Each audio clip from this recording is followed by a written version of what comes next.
بسم اللہ الرحمن الرحیم۔ بھوک مداری کو لگتی ہے، ناچنا بندر کو پڑتا ہے۔ کچھ یہی حال میرے وطن کا ہے۔ مشکل اور بے وقوفانہ فیصلے اشرافیہ کرتی ہے، فاقہ غریب عوام کو کرنا پڑتا ہے۔ کبھی غور کیجئے گا پاکستان کو دی ہوئی میرے رب کی بے مثال نعمتوں کی طرف۔ یہاں پانی سے بجلی پیدا کرنے کی صلاحیت 50,000 میگا واٹ سے زیادہ، مگر 50 سال سے ہم کوئی بڑا ڈیم نہیں بنا سکے۔ گھر کے کوئلے سے اگر ہم چاہیں تو 100 سال تک اپنے ملک کی بجلی کے ضروریات پوری کر سکتے ہیں۔ سولر انرجی آج کا سب سے سستا ذریعہ بجلی پیدا کرنے کا ہے، اور پاکستان میں سارا سال سورج کی روشنی دستیاب۔ اور تو اور یہ جو کوڑے کے ڈھیر ہماری سڑکوں، گلیوں اور نالوں میں نظر آتے ہیں، اس سے ہم ہزاروں میگا واٹ بجلی پیدا کر سکتے ہیں۔ ہوا سے بجلی پیدا کرنے کی صلاحیت ہزاروں میگا واٹ، لیکن آج تک کسی نے ان چیزوں کی طرف بھرپور توجہ دی؟ Absolutely not. توجہ دی تو امپورٹڈ فیول پر۔ آج ہم 20 ارب ڈالر سے زیادہ پیٹرولیم مصنوعات درآمد کر رہے ہیں، لیکن اپنے ملک میں موجودہ قدرتی ذخائر سے فائدہ اٹھانا؟ Absolutely not.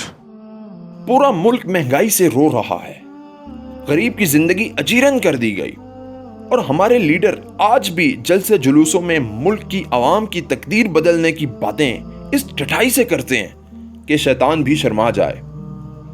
یورپی یونین کی ایک خبر پڑھنے کا اتفاق ہوا۔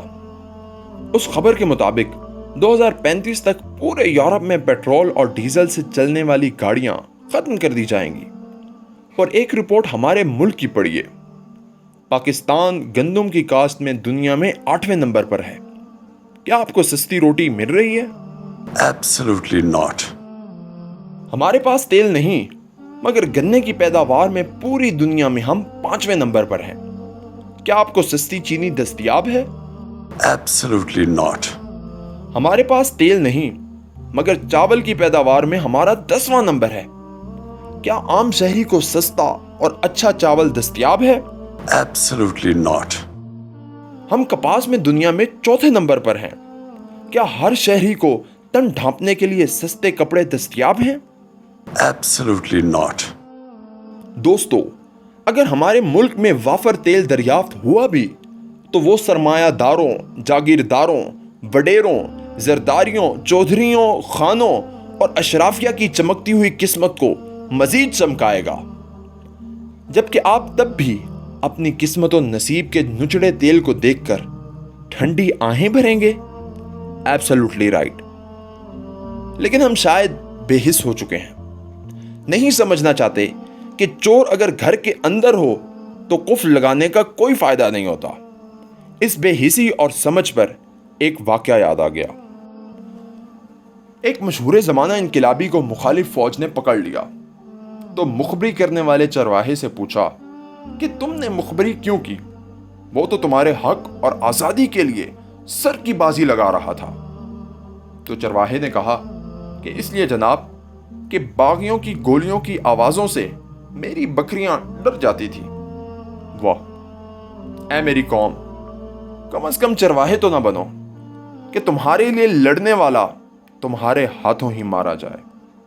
جو تمہارے لیے لڑے، آگے بڑھ کر اس کی مدد کرو، وہ چاہے قلم سے ہو یا چاہے زبان سے۔ یا اللہ، میرے لکھنے یا بولنے میں کوئی غلطی ہو گئی ہو تو مجھے معاف فرما دیجیے گا، آمین۔ دوستو، اگر آپ کو یہ کانٹینٹ اچھا لگے تو ہمارے چینل کو ضرور لائک، سبسکرائب اور شیئر کیجیے گا تاکہ ہم ایسی مزید ویڈیوز آپ کے لیے لا سکیں۔ شکریہ اور اللہ حافظ۔